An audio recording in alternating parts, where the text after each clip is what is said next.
Good morning.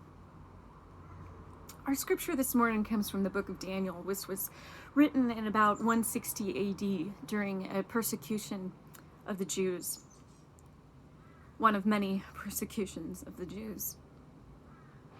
Many of our biblical texts were written during times of grief and stress when people feared their extinction or the loss of their culture. There are similarities we could draw between that moment and our current one. With the pandemics of COVID-19 and racism in the world, many of us feel like we are consistently in a state of high stress. There are so many ways that biblical times are different from our now as well. There are so many ways in which our paradigms and ways of understanding the world are different than they were in 160 AD. Now, the stories about Daniel are difficult for me, in all honesty, because they seem so fantastical. But sometimes I wonder if that's the point. When I say I ate 1 million chocolates yesterday, you know I didn't literally eat 1 million chocolates yesterday. I would be very sick if I did. But perhaps our biblical authors are laughing at the way we interpret their exaggeration, their symbol, and their allegory. What I know is that when I think about sleeping with lions, it evokes some terror, some fear, whether or not the story really happened the way it is told. I mean, I'm a crazy cat lady, but I don't want to hang out with lions. That's not a fun evening. It's a death sentence, right? But Daniel didn't ask to hang out with lions either. It was punishment in a way. It was written during a time of persecution, when the Jews were forced to violate their religion by their oppressors. They were made to violate their kosher diets, their Sabbaths, their ways of practicing their own faith tradition. Living among your oppressors might feel like living among lions. Like one wrong move, one harmless in most situations, could end very poorly and violently. I want to think about what Daniel felt like being a persecuted person in society.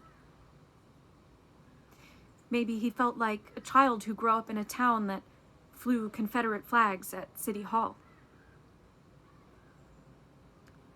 Maybe he felt like a trans child who was bullied in school.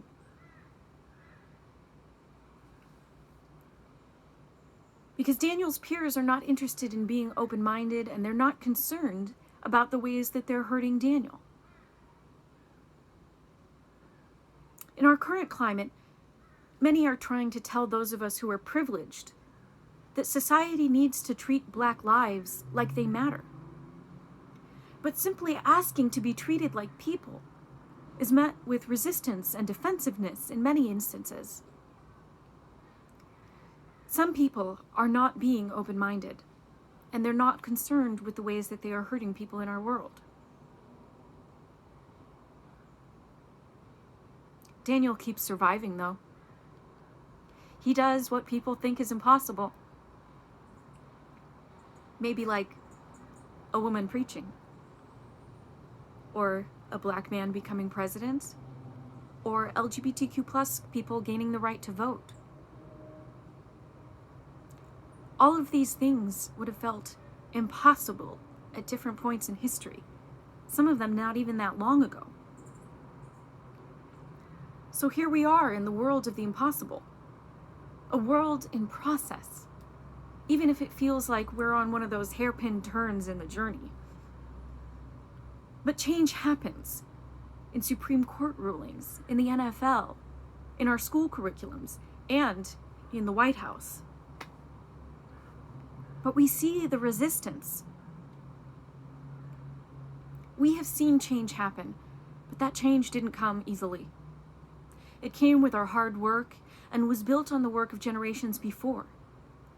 Change requires our voices, our work, our singing, our dancing. We need to be brave like Daniel. He was looking out for that long-term plan. How he behaved in the face of the lions would control the narrative about him, the stories told about him.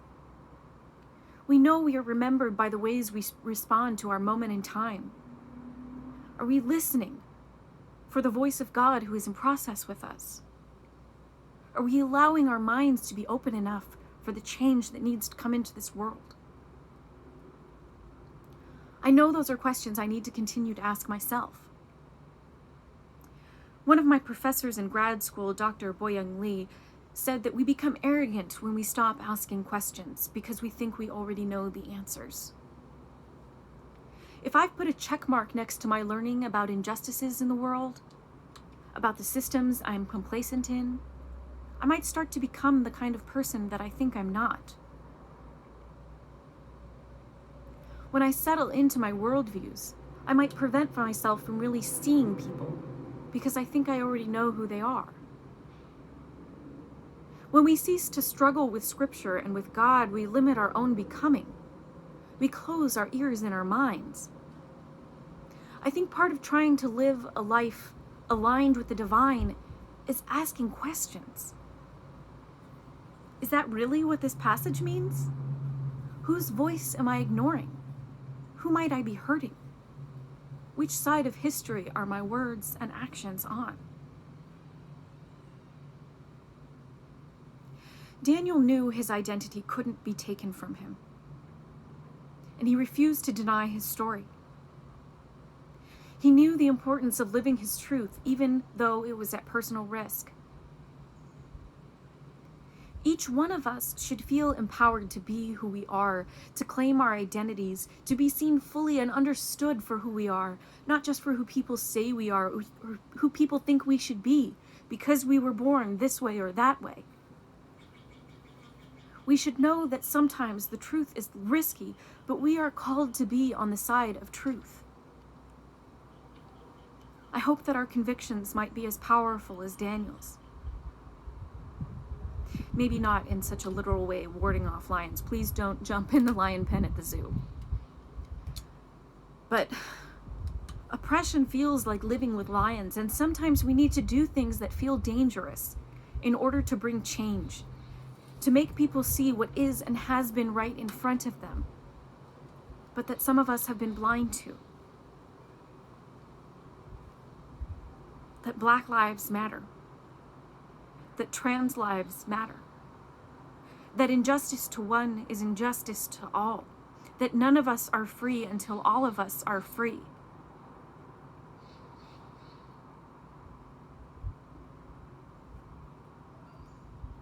So today, in the aftermath of Independence Day and in a time of great change in our country,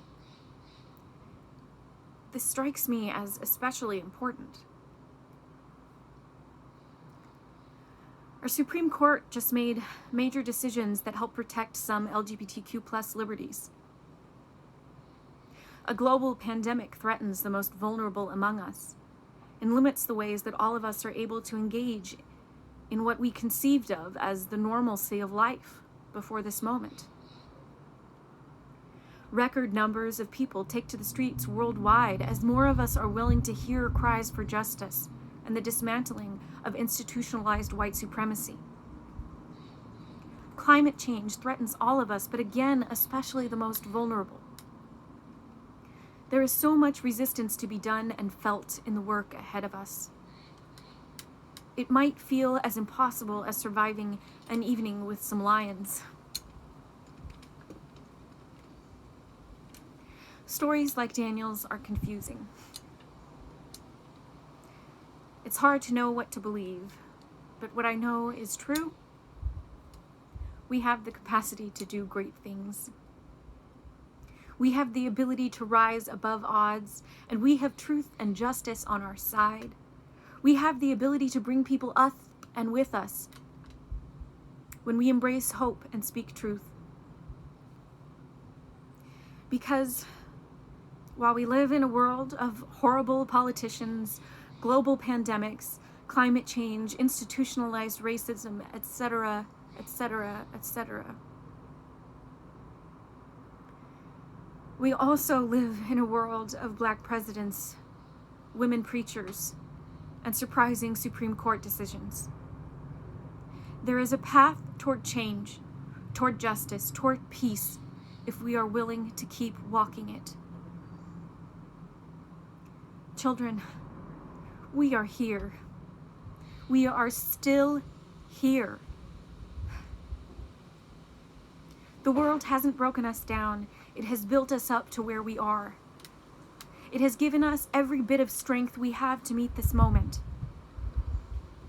So today, at a time of great joy and sorrow in our country, I want to close with some words written by Joss Whedon that I think speak to this moment. There are moments in life that make us, that set the course for who we're going to be. Sometimes they're little, subtle moments. Sometimes they're not. The bottom line is, even if we see them coming, we're not ready for the big moments. The big moments are going to come. It's what we do afterwards that counts. That's when we find out who we are. Amen.